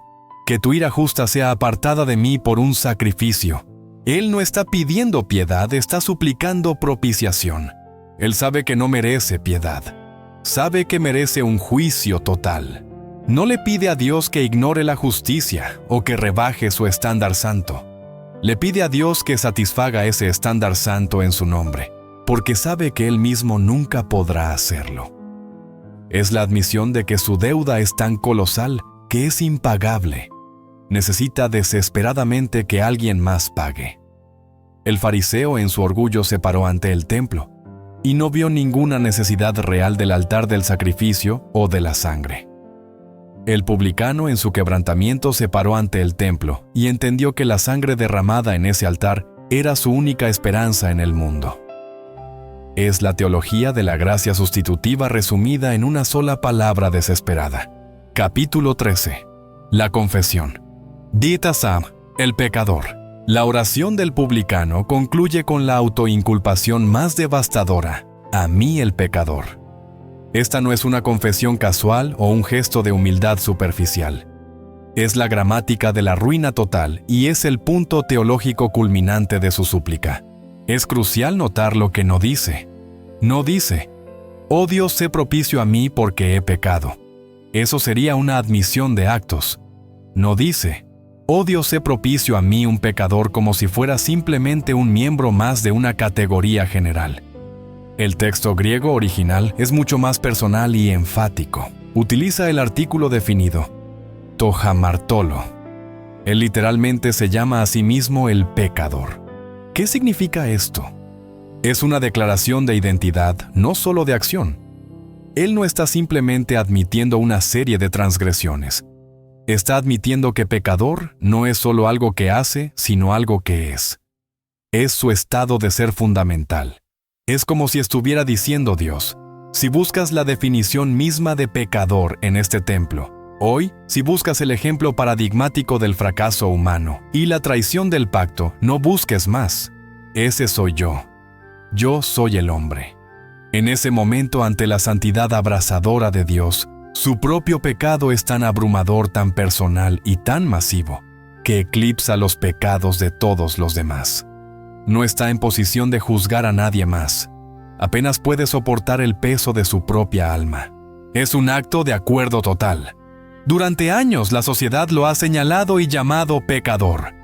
Los fariseos lo han despreciado como pecador. Su propia conciencia le ha susurrado que es un pecador. Ahora, de pie en la presencia santa de Dios, finalmente se rinde. Deja de luchar, deja de poner excusas, deja de justificarse. Simplemente está de acuerdo. Tienen razón. La sociedad tiene razón. Mi conciencia tiene razón. Y tú, oh Dios, tienes razón. Eso es lo que soy. El pecador. Este es el momento en que la verdad duele, pero también libera. Mientras uno confía en su propia justicia, está atrapado en la interminable cinta de correr del rendimiento. Pero en el momento en que uno admite «soy el pecador», la cinta de correr se detiene. La actuación ha terminado. La pretensión se ha derrumbado. Solo queda la verdad desnuda. El contraste con el fariseo ahora es absoluto y completo. La oración entera del fariseo se construyó sobre la negación de la identidad. No soy como los otros hombres. No soy un ladrón, no soy un injusto, no soy un adúltero. No soy como este publicano. Su identidad se definía por la negación del pecado. La oración entera del publicano se construye sobre la aceptación de la identidad. Yo soy el pecador. Un hombre está ocupado diciéndole a Dios todo lo que él no es. El otro hombre está ocupado confesando exactamente lo que es. Toda la religión del fariseo era un ejercicio de encubrimiento. Usaba sus ayunos y diezmos como un manto impecable para cubrir su orgullo y desprecio. Toda la oración del publicano fue un ejercicio de revelación. Se golpeaba el pecho simbólicamente tratando de romper su propia caja torácica para exponer la corrupción interna que solo Dios podía limpiar. Uno estaba presentando su fachada, el otro estaba presentando su ruina. Este es el punto de inflexión de toda la espiritualidad. Este es el corazón del verdadero arrepentimiento de la metanoia, un cambio de mente. El arrepentimiento verdadero no es simplemente sentir lástima por las consecuencias de nuestras acciones. No es la promesa de trataré de hacerlo mejor la próxima vez. El arrepentimiento verdadero es dejar de discutir con Dios. Es estar de acuerdo con su diagnóstico perfecto de nuestra condición. Es abandonar toda pretensión, toda excusa, toda justificación propia y simplemente decir la verdad sobre quiénes somos en su presencia. El publicano no ofrece excusas. No dice, el sistema romano me obligó a hacerlo. No dice, tenía que alimentar a mi familia. No dice, al menos no soy un adúltero como otros. Simplemente se declara culpable. Soy el pecador. Esta es la gran paradoja del Evangelio. El requisito previo para recibir la justicia de Dios es la admisión de que no tenemos ninguna propia. La gracia no es para los que casi lo logran o para los mejor que el promedio. La gracia es para los que están en bancarrota. La gracia es para el pecador. Y al pronunciar esas palabras, el publicano se calificó perfectamente para el regalo inmerecido que estaba a punto de recibir. Capítulo 14. El silencio entre dos oraciones. Y entonces, el silencio. Un silencio pesado y denso desciende sobre el patio del templo. Las dos oraciones han sido pronunciadas. Han ascendido como dos tipos diferentes de humo uno, el humo espeso y negro de la autojustificación. El otro, el humo amargo del incienso de un corazón quebrantado. Ambas peticiones cuelgan en el aire esperando un veredicto. En este momento de quietud dramática, la parábola de Jesús nos obliga a detenernos. El tiempo se congela. Podemos imaginar las dos figuras inmóviles. Allí, en un lugar prominente, está el fariseo. Erguido compuesto, su rostro sereno, con la confianza de un trabajo bien hecho. Ha presentado su caso de manera impecable. Su conciencia está tranquila, su contabilidad espiritual está equilibrada. Es un pilar de fortaleza moral, la encarnación de la piedad religiosa. Es todo lo que una sociedad piadosa admira. Y luego, lejos en el rincón más oscuro del patio, está la otra figura. El publicano. Igualmente quieto, pero de una manera diferente. No está compuesto, está destrozado. No está erguido, está encorvado, colapsado bajo un peso invisible. Su cabeza sigue gacha, su rostro quizás manchado por las lágrimas de la vergüenza. Es una imagen de absoluta desolación, la encarnación del fracaso moral y la traición. El hombre satisfecho y el hombre devastado. El hombre lleno de sí mismo y el hombre vaciado de sí mismo. El hombre que confía en sus méritos y el hombre que se ahoga en sus deméritos. Aquí, en este silencio tenso, la historia se vuelve hacia nosotros, la audiencia. Jesús nos hace una pregunta implícita antes de darnos la respuesta.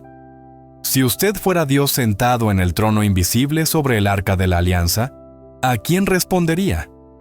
¿Cuál de estas oraciones es aceptable? Seamos honestos. Si juzgamos según los estándares del mundo, la respuesta es obvia. ¿Quién es el mejor ciudadano? ¿Quién es el activo para la comunidad del fariseo? Él es moral, disciplinado, generoso y respetuoso de la ley. El publicano es un parásito, un criminal que se enriquece a costa de sus vecinos. El mundo aplaude al fariseo y encarcela al publicano. Si juzgamos según los estándares de la religión organizada, la respuesta es igualmente clara. ¿Quién es el creyente modelo? El fariseo. Él va más allá de los requisitos. Ayuna extra, diezma extra, obedece meticulosamente. Es el miembro de oro de la sinagoga. El publicano es un apóstata, un excomulgado, un hombre ritualmente impuro, cuya sola presencia es una ofensa. La religión humana elogia al fariseo y condena al publicano.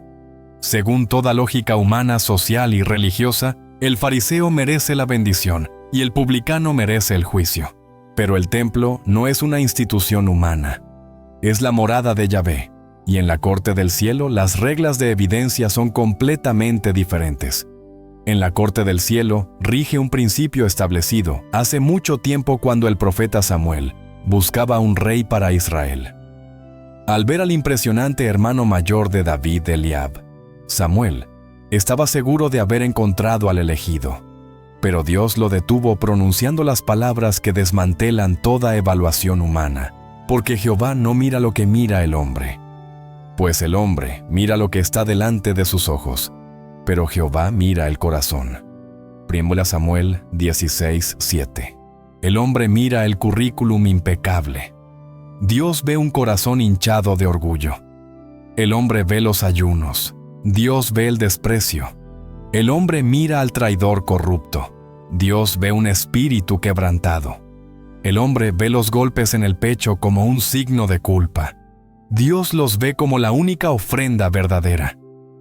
En este silencio, el fariseo espera con confianza su recompensa. El publicano espera con temor su sentencia. Ambos están a punto de ser radicalmente sorprendidos. Acto 3.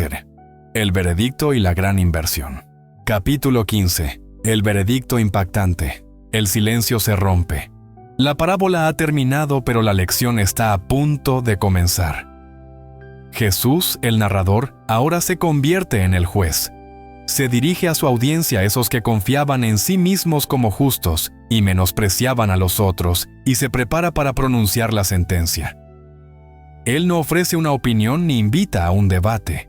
Él usa la fórmula de la autoridad soberana. Él comienza como lo registra Lucas en 18:14, con las palabras más enfáticas posibles. Os digo, esto es el equivalente a: dejadme deciros la verdad ineludible. Yo os declaro. Es el sonido del mazo del juez golpeando el estrado. Jesús, actuando con la plena autoridad del cielo, está a punto de declarar el veredicto divino que se pronunció en ese templo. Y entonces deja caer la bomba teológica que habría hecho añicos el entendimiento religioso de cada persona que lo escuchaba. Os digo que el publicano, descendió a su casa justificado. Pensemos en esto por un momento. Detengámonos en el impacto de esa palabra justificado. El publicano, el traidor, el pecador excomulgado, el ladrón, el hombre ritualmente impuro, el que no tenía nada que ofrecer sino su propia ruina moral. Él es el que se va a casa declarado justo ante los ojos de un Dios santo. Es una explosión en la catedral. Es un concepto tan radical que subvierte todo el sistema. El hombre que se declaró a sí mismo el pecador es ahora declarado justo por Dios. El hombre que no podía levantar la vista al cielo ahora tiene el favor del cielo. El hombre que se paró lejos ha sido traído cerca. Es la noticia más escandalosa posible. Para la audiencia de Jesús esto era una locura, casi una blasfemia. Era como decir que el traidor es el verdadero patriota, que el ladrón es el verdadero ciudadano honesto. Socavaba todo su concepto de justicia, recompensa y moralidad. Si este hombre puede ser justificado, ¿qué sentido tiene entonces todo el esfuerzo del fariseo? ¿Qué sentido tienen los ayunos, los diezmos, la obediencia meticulosa a la ley? La declaración de Jesús pone un signo de interrogación gigante sobre toda la empresa de la religión basada en el rendimiento humano.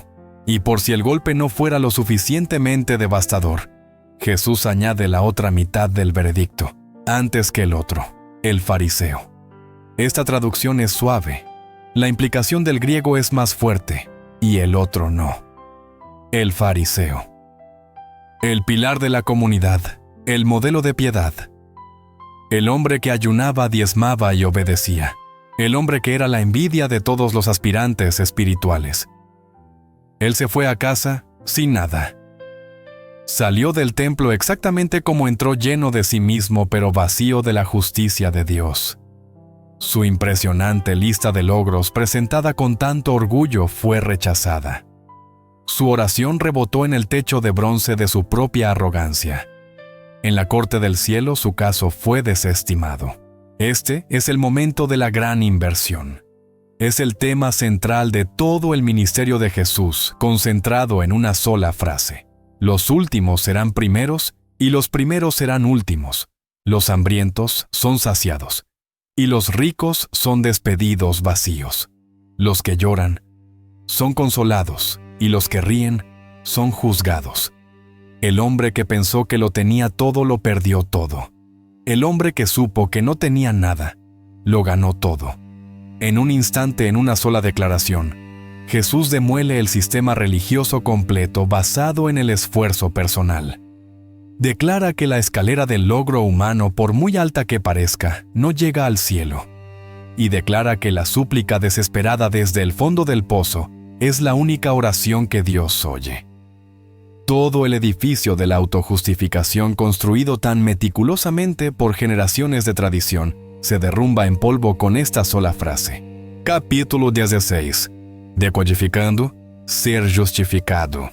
La palabra que Jesús utiliza, justificado, no es un término casual. Es quizás la palabra más importante en todo el vocabulario de la salvación. Es el corazón de lo que el apóstol Pablo llamaría más tarde el Evangelio. Y para entender el veredicto debemos entender lo que esta palabra en griego dikaio significaba para la audiencia de Jesús. Es un término legal, tomado directamente de la sala del tribunal. Es un concepto forense, no un concepto terapéutico. Aquí es donde a menudo nos equivocamos. No significa hacer justo o hacer bueno. La justificación no es un proceso por el cual Dios gradualmente hace que una persona pecadora sea moralmente mejor. No es una infusión de bondad. El publicano no salió del templo convertido repentinamente en un hombre perfecto y sin pecado. Es muy probable que todavía tuviera sus luchas, sus hábitos profundamente arraigados y las cicatrices de su vida pasada. Dios no agitó una varita mágica y lo hizo justo en su comportamiento. Si ese fuera el caso, la palabra habría sido santificado. Pero Jesús usa una palabra legal, justificado. Entonces, ¿qué significa? Significa declarar justo. Es un veredicto legal pronunciado por el juez supremo del universo. Imagina a un hombre en el banquillo de los acusados culpable de crímenes capitales. La evidencia es abrumadora. El acusado no tiene defensa. Se declara culpable golpeándose el pecho y pidiendo misericordia. El juez, en un acto asombroso, golpea el mazo y pronuncia el veredicto inocente. O más exactamente, declarado justo. Eso es lo que le sucedió al publicano. Dios el juez miró a este hombre que confesó ser el pecador y pronunció un veredicto que contradecía los hechos del caso. ¿Cómo es esto posible? ¿Es Dios injusto? Simplemente ignora el pecado, ¿no? La justificación es un concepto doble. Implica dos acciones judiciales simultáneas. Primero es una absolución. Los pecados del publicano son perdonados. La deuda que tenía, que era impagable, es cancelada. La sentencia de culpabilidad es borrada de los registros. Es declarado no culpable. Pero la justificación es más que un simple perdón. Es más que volver a un estado neutral de cero. El segundo acto es aún más asombroso, es una imputación.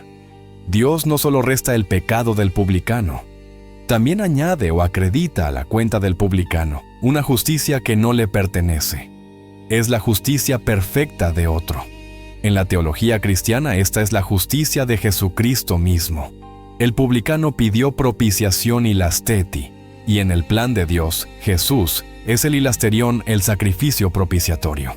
En la cruz, Jesús tomaría sobre sí el pecado del publicano, y a cambio, el publicano recibiría la justicia perfecta de Jesús. Es un intercambio divino nuestra ruina por su rectitud, nuestro pecado por su perfección. Este es el corazón del Evangelio. El fariseo intentó ofrecer su propia justicia, una justicia ganada con esfuerzo, y fue rechazada por ser inadecuada como trapos de inmundicia manchados de orgullo. El publicano confesó que no tenía justicia propia, y en ese vacío recibió una justicia ajena, una justicia perfecta como un regalo. Aquí está el punto de inflexión de toda la fe. La justificación no es una recompensa por nuestras buenas obras. El fariseo la buscó como una recompensa y fracasó. La justificación es un regalo para aquellos que reconocen su bancarrota. No se da a los que se lo merecen. Se da a los que saben desesperadamente que no se lo merecen. No es el salario del justo, sino el regalo para el pecador. El publicano fue declarado justo no porque prometiera ayunar o diezmar o cambiar su vida. Fue declarado justo en el instante en que dejó de confiar en sí mismo y clamó por una misericordia que no merecía, basada en un sacrificio que él no podía proveer. Es la salvación solo por gracia, solo a través de la fe recibida en un momento de humildad quebrantada. Capítulo 17. El teorema del reino. Jesús, sin embargo, no deja a su audiencia simplemente conmocionada por el veredicto. Él no les permite irse confundidos o pensando que la decisión de Dios fue arbitraria o injusta. Inmediatamente después de declarar al publicano justificado y al fariseo no, Jesús proporciona la razón. Él articula el principio divino, la ley espiritual inmutable que gobernó esa decisión. Es el teorema fundamental del reino de los cielos, la lógica que lo explica todo. Concluye la parábola con esta declaración eterna: porque cualquiera que se enaltece será humillado. Esta primera cláusula es el epitafio del fariseo. Es el diagnóstico preciso de su enfermedad espiritual y la sentencia inevitable que conlleva. El fariseo fue el ejemplo perfecto de enaltecimiento. ¿Cómo se enalteció? Se enalteció a sí mismo a través de sus méritos. Construyó un pedestal con sus ayunos y sus diezmos. Se enalteció a sí mismo a través de la comparación. Usó los fracasos percibidos de otros hombres ladrones adúlteros y específicamente el publicano como escalones para elevarse por encima de ellos. Se paró erguido en su propia justicia, presentando su currículum a Dios como un logro digno de elogio. Se consideraba espiritualmente superior, una clase de élite separada de la masa pecadora. ¿Y cuál fue el resultado de este autoenaltecimiento? La humillación divina. Será humillado. Su oración fue rechazada. Sus méritos fueron desestimados como sin valor. Su justicia propia, tan cuidadosamente cultivada, fue expuesta como un trapo de inmundicia a la luz de la santidad de Dios. En el acto mismo de elevarse por encima de su prójimo, se descalificó a sí mismo ante su Creador. En la economía del cielo, la autojustificación no es una virtud, es el pecado fundamental. Es un acto de usurpación, un intento de sentarse en el trono del juicio que solo le pertenece a Dios. Y como principio cósmico, Dios resiste activamente a los soberbios. El fariseo, al intentar asegurar su propia exaltación, garantizó su propia humillación. Pero Jesús da inmediatamente la segunda mitad del teorema, la cláusula de gracia que salvó al otro hombre. Y el que se humilla será enaltecido. Esta es la biografía de la redención del publicano. Este hombre fue la encarnación de la autohumillación. No tenía absolutamente nada que presentar, así que no pretendió nada. Se humilló a sí mismo geográficamente, parándose lejos. Se humilló físicamente, negándose incluso a alzar los ojos al cielo y golpeándose el pecho en señal de agonía y culpa. Se humilló verbalmente, renunciando a toda excusa o justificación, y declarándose a sí mismo no solo un pecador, sino el pecador. Se rebajó voluntariamente hasta el polvo, hasta el fondo del pozo de su propia vergüenza y fracaso moral. No había nada más bajo a donde caer. Declaró su bancarrota espiritual total. ¿Y cuál fue el resultado de esta humillación radical? La exaltación divina. Será enaltecido.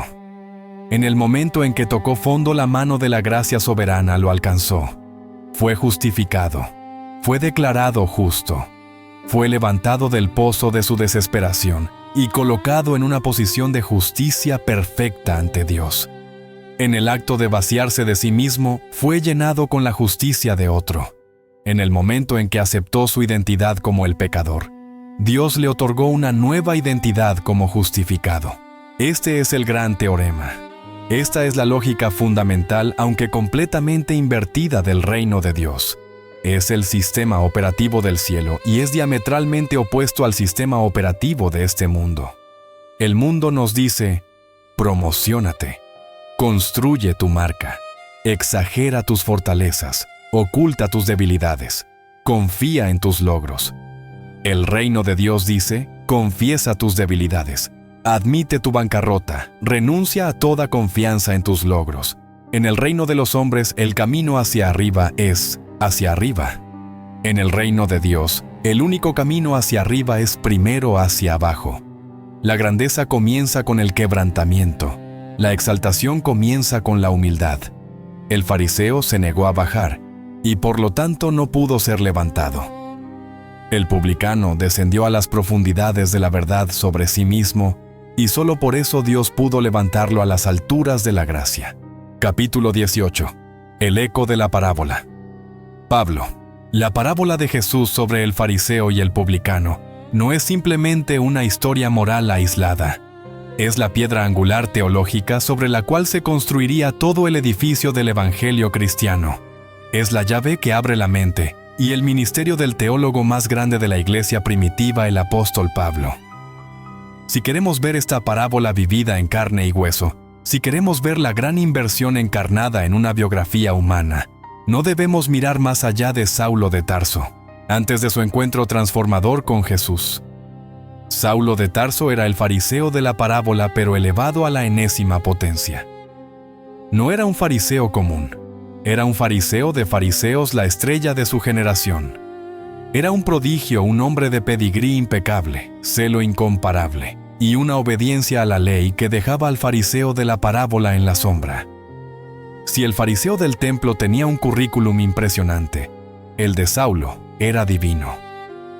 Él mismo nos da su currículum en su carta a los Filipenses, y suena exactamente como la oración del fariseo, solo que más fuerte. Él escribe: si algún otro piensa que tiene de qué confiar en la carne, yo más circuncidado al 8º día del linaje de Israel, de la tribu de Benjamín, hebreo de hebreos. En cuanto a la ley, fariseo. En cuanto al celo, perseguidor de la iglesia. En cuanto a la justicia que es en la ley, intachable. Filipenses 3, 4, 6. Analicemos esta lista. Es el informe de rendimiento perfecto. Tiene el linaje correcto Israel, Benjamín, hebreo de hebreos. Tiene la teología correcta, fariseo. Tiene el celo correcto, persiguiendo lo que él veía como herejía. Y luego la frase culminante en cuanto a la justicia que se basa en guardar la ley. Intachable, sin culpa, irreprensible. Este era el hombre que había escalado la escalera del mérito humano hasta la cima absoluta. Él era el sistema farisaico hecho carne, un hombre que podía pararse ante Dios y decir: he cumplido todo. Pero entonces, en un destello cegador de luz, en el camino a Damasco, Saulo, el fariseo intachable se encontró con el Cristo resucitado. Y en ese instante, toda su contabilidad espiritual se invirtió. Todo su libro de contabilidad, lleno de activos y créditos, fue expuesto como un fraude. La luz de la santidad de Cristo no reveló su justicia, reveló su orgullo asesino. El hombre que pensaba que estaba en la cima de la montaña espiritual, se dio cuenta de que estaba en el fondo de un pozo de pecado. El hombre que se creía el mayor defensor de Dios, se dio cuenta de que era su mayor enemigo. Escuchen cómo el propio Pablo describe esta gran inversión, usando el lenguaje de la contabilidad. Es la teología del publicano explicada por el fariseo reformado. Pero cuántas cosas eran para mí ganancia: su linaje, su celo, su justicia intachable. las he estimado como pérdida por amor de Cristo. Y ciertamente aún estimo todas las cosas como pérdida por la excelencia del conocimiento de Cristo Jesús, mi Señor, por amor del cual lo he perdido todo, y lo tengo por basura. Filipenses 3, 7, 8. ¿Qué era esa basura en griego escubala, que significa estiércol o desperdicio? Era su currículum perfecto. Era la oración del fariseo. Era todo aquello en lo que había confiado para su justicia. Pablo lo tomó todo: su ayuno, su diezmo, su obediencia, su celo, y lo arrojó al montón de basura de la justicia propia. ¿Por qué? Lo dice en el siguiente versículo: para ganar a Cristo y ser hallado en Él, no teniendo mi propia justicia que es por la ley, la justicia del fariseo, sino la que es por la fe de Cristo, la justicia que es de Dios por la fe, la justicia del publicano. Pablo es el testimonio vivo de la parábola. Él pasó la primera mitad de su vida orando la oración del fariseo, confiando en su propia justicia. Pasó la segunda mitad de su vida orando la oración del publicano, aferrándose desesperadamente a la justicia de Dios. Él abandonó la búsqueda de méritos para poder recibir misericordia. En resumen, el apóstol Pablo, el fariseo de fariseos, aprendió en un instante cegador lo que el publicano descubrió en un momento de quebrantamiento: la salvación no es el salario de los justos, es el regalo para el pecador. Capítulo 19. El eco de la parábola: Santiago y Pedro. Esta lógica invertida, este teorema del reino que Jesús revela, no fue una enseñanza oscura o aislada. Se convirtió en el latido del corazón de toda la iglesia primitiva. Los otros líderes del Nuevo Testamento, al escribir a las iglesias dispersas, se hicieron eco de este principio exacto, como la regla de oro del compromiso divino. El veredicto del templo se convirtió en la doctrina fundamental de la vida cristiana. Tomemos a Santiago, el hermano de Jesús, un hombre conocido por su piedad práctica y su enfoque en una fe que funciona. En su carta, Santiago escribe con una claridad penetrante, casi como si estuviera comentando directamente sobre la parábola. En Santiago 4:6, él cita la escritura Proverbios 3:34 y la convierte en una máxima para la iglesia. Dios resiste a los soberbios y da gracia a los humildes. Esta frase es la parábola del fariseo y el publicano, destilada en una sola oración. Dios resiste a los soberbios. El fariseo fue la personificación de la soberbia, y Perefanos, el orgullo arrogante, que se eleva por encima de los demás. ¿Y cuál fue la respuesta de Dios? Resistencia. Dios se opuso activamente a él, puso una barrera. Su oración fue rechazada, su justicia propia fue desestimada. Dios se convirtió en su adversario. Así da gracia a los humildes. El publicano fue la personificación de la humildad tapeinos, el que se rebajó, el que se consideró bajo e indigno. ¿Y cuál fue la respuesta de Dios? Gracia. Favor inmerecido. Le dio un regalo que el hombre no podía ganar: la justificación. Lo que sucedió en ese patio del templo no fue un evento único. Fue una demostración en vivo del principio operativo fundamental de Dios. La soberbia activa la resistencia de Dios. La humildad activa la gracia de Dios. El apóstol Pedro, el líder de los 12, predica exactamente el mismo mensaje.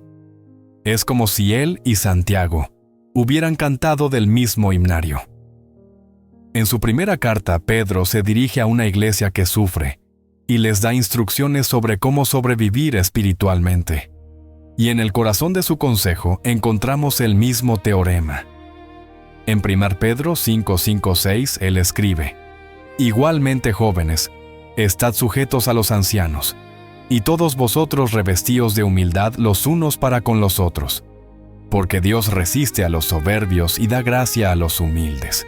Es la misma cita, la misma ley divina. Pedro usa una palabra gráfica, revestíos ekkombomai, que significa atarse la humildad como si fuera el delantal de un esclavo.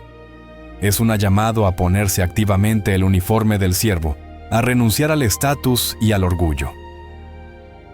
¿Por qué? Porque el universo está programado de esta manera. Dios se opone al orgulloso, el fariseo, y da gracia al humilde, el publicano. Pedro luego lo aplica: humillaos, pues bajo la poderosa mano de Dios, para que Él os exalte a su debido tiempo. Esta es la instrucción práctica de la parábola. El fariseo se negó a humillarse y fue humillado. El publicano se humilló bajo la poderosa mano de la santidad de Dios. ¿Y cuál fue el resultado? Dios lo exaltó con el regalo de la justificación. Lo que Pedro y Santiago nos están diciendo es que la dinámica del templo no fue una anomalía, es la regla. Este es el punto crucial de la humildad bíblica. La humildad no es odiarse a sí mismo. El publicano no se odiaba a sí mismo, odiaba su pecado. La humildad no es pensar menos de uno mismo como si tuviéramos que pretender que no tenemos dones o valor. El fariseo irónicamente no podía dejar de pensar en sí mismo. Su oración entera era yo, yo, yo. El publicano también estaba consumido consigo mismo con su propio pecado. La verdadera humildad, la que recibieron Pedro, Pablo y Santiago, es simplemente pensar menos en uno mismo. Es dejar de estar en el centro de nuestra propia narrativa. Es apartar la mirada de nuestro propio currículum, ya sea bueno como el del fariseo, o malo como el del publicano, y fijar la mirada en la grandeza de Dios y la necesidad que tenemos de Él. La humildad no es autodesprecio, es un realismo centrado en Dios. Es el reconocimiento de que Él es todo, y nosotros, sin su gracia, no somos nada. Y es solo desde ese lugar de nada que Él puede hacernos todo en Cristo. Capítulo 20. Reconociendo al fariseo interior. Es muy fácil leer esta parábola 2000 años después y aplaudir al publicano mientras condenamos ruidosamente al fariseo. Es fácil para nosotros sentarnos cómodamente en nuestros bancos de iglesia o en nuestras sillas de estudio y decir: ¡qué hipócrita arrogante! ¡Qué bueno que no soy como él! Y en el momento exacto en que pensamos eso, nos hemos convertido en él. En el instante en que usamos esta parábola para juzgar a otros fariseos en nuestra vida, hemos fallado completamente en entenderla. La verdad incómoda es que esta parábola no fue contada principalmente para que admiráramos al publicano, sino para que reconociéramos a nuestro fariseo interior. El virus del fariseísmo es sutil y universal. No murió en el siglo I. Está vivo y prospera en el corazón humano moderno, especialmente en el corazón religioso. El fariseo no es simplemente una figura histórica, es una tentación perpetua. ¿Cuándo emerge nuestro fariseo interior? Emerge cada vez que navegamos por las redes sociales y sentimos una oleada de superioridad moral sobre alguien que tiene una opinión política diferente, un estilo de vida diferente, o que simplemente comete un error gramatical. Cuando vemos la publicación de alguien sobre su fracaso o su pecado, y nuestro primer pensamiento es un juicio silencioso, en lugar de una compasión silenciosa, el fariseo está orando en nuestro corazón. Emerge cuando comparamos nuestros logros espirituales. Yo oro todos los días, ellos apenas lo hacen. Yo diezmo fielmente, ellos gastan su dinero frívolamente. Mi teología es sólida, la de ellos está llena de errores. Yo asisto a la iglesia todas las semanas, incluso cuando estoy cansado. Ellos solo vienen en Navidad. Podemos usar la asistencia a la iglesia, la lectura de la Biblia, el servicio voluntario, todas cosas buenas, exactamente de la misma manera que el fariseo usó su ayuno y su diezmo como medallas de mérito para demostrar nuestra superioridad. Emerge de forma más peligrosa cuando miramos a alguien que ha caído profundamente en el pecado, el adúltero, el adicto, el criminal, y un pensamiento fugaz cruza nuestra mente. Yo nunca haría eso. Ese yo nunca es el eco directo del gracias a Dios que no soy como. Es la misma confianza en la propia justicia, la misma ceguera a nuestra propia capacidad para el mal. El fariseo interior es la voz en nuestra cabeza que mide, compara, juzga y siempre se coloca en el lado superior de la ecuación. Pero esta historia en última instancia no es solo una condena, es una invitación. Es una invitación urgente de Jesús dirigida directamente al fariseo que todos llevamos dentro. Es una invitación a dejar de actuar. Es una invitación a bajar del escenario del rendimiento religioso a quitarnos la máscara de la justicia propia y a dejar la carga insoportable de nuestros méritos.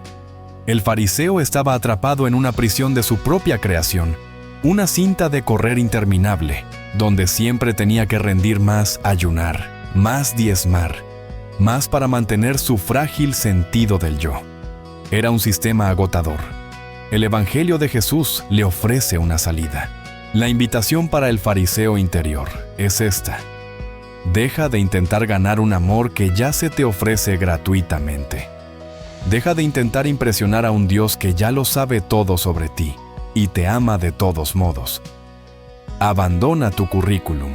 Abandona la necesidad de compararte. Baja de tu pedestal y corre hacia la gracia. Hay más gozo en la confesión honesta del publicano que en toda una vida de logros orgullosos del fariseo. La puerta de la misericordia está siempre abierta esperando. Pero el picaporte, la manija para abrirla, está de nuestro lado y está colocado muy abajo. Debemos humillarnos, agacharnos para poder alcanzarlo y abrirla. La pregunta que Jesús nos deja es: ¿estamos dispuestos a soltar nuestro orgullo y agacharnos para recibir el regalo? Conclusión: la oración aceptada.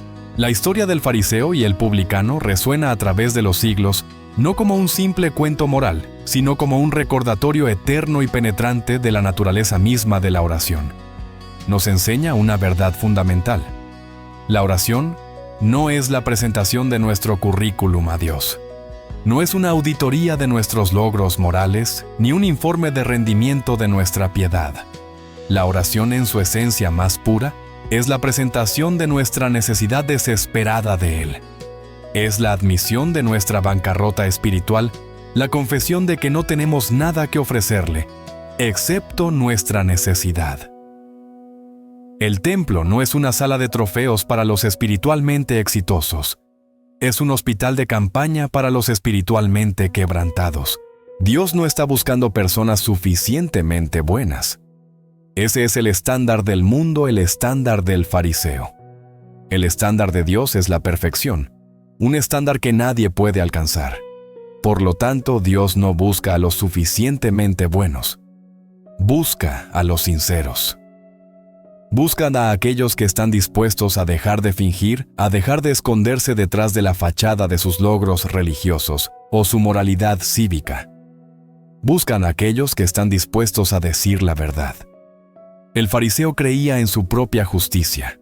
Confiaba en sus obras, en su disciplina, en su comparación con los demás. Su fe estaba puesta en sí mismo. El publicano, en cambio, no tenía justicia propia en la cual confiar. Por lo tanto, no tuvo más remedio que creer en la misericordia de Dios. Su fe estaba puesta enteramente en el carácter de Dios, no en el suyo. Y esta es la división fundamental de toda la espiritualidad humana. ¿Confiamos en lo que hemos hecho o en lo que Dios ha hecho? Esta parábola redefine la humildad. La humildad no es pensar menos de uno mismo. No es un falso autodesprecio o una pretensión de inutilidad. La verdadera humildad es pensar en uno mismo menos. El fariseo no podía dejar de pensar en sí mismo. Yo ayuno, yo diezmo. Yo no soy como los demás. Su mundo giraba en torno a su yo. Irónicamente, el publicano también estaba obsesionado consigo mismo. Estaba consumido por su propio pecado, su propia culpa, su propia vergüenza. Su mundo giraba en torno a su fracaso. Pero aquí está la diferencia crucial. El publicano tomó esa obsesión consigo mismo, ese enfoque intenso en su propia ruina, y se lo entregó a Dios. Él convirtió su autoconciencia culpable en una súplica desesperada por la misericordia divina. Oh Dios, sé propicio a mí, el pecador. La verdadera humildad, entonces, es el acto de apartar la mirada de nuestro propio yo, ya sea nuestro yo exitoso o nuestro yo fracasado, y fijarla en la grandeza y la gracia de Dios. Es el realismo que dice: mi rendimiento no es el tema. Tu misericordia lo es todo. La única oración que tiene peso en el cielo, la única ofrenda que Dios acepta, es la que proviene de un corazón que reconoce su absoluta bancarrota espiritual. Es la oración que no trae méritos, sino que solo pide misericordia. es el gemido del espíritu quebrantado, el único sacrificio que Dios ha prometido nunca despreciar. Así que esta historia antigua nos deja con una pregunta moderna y profundamente personal. ¿Cómo son tus oraciones? Tómate un momento esta semana para examinar honestamente las oraciones que ofreces. ¿Suenan más como las del fariseo o como las del publicano? ¿Estás presentándole a Dios un informe de progreso, un listado de tus logros y de cómo no eres tan malo como otros? ¿O estás presentando tu necesidad, tu quebrantamiento y tu desesperada dependencia de su gracia? ¿Tu oración es un informe de logros o una petición de misericordia? Te invitamos a tomar un momento ahora mismo donde quiera que estés. A dejar de lado la actuación, a humillarte bajo la poderosa mano de Dios tal como lo hizo el publicano. A dejar de confiar en tu propia bondad y simplemente decir la verdad. Atrévete a orar la oración más poderosa y transformadora que un ser humano puede pronunciar. Oh Dios, sé propicio a mí, el pecador.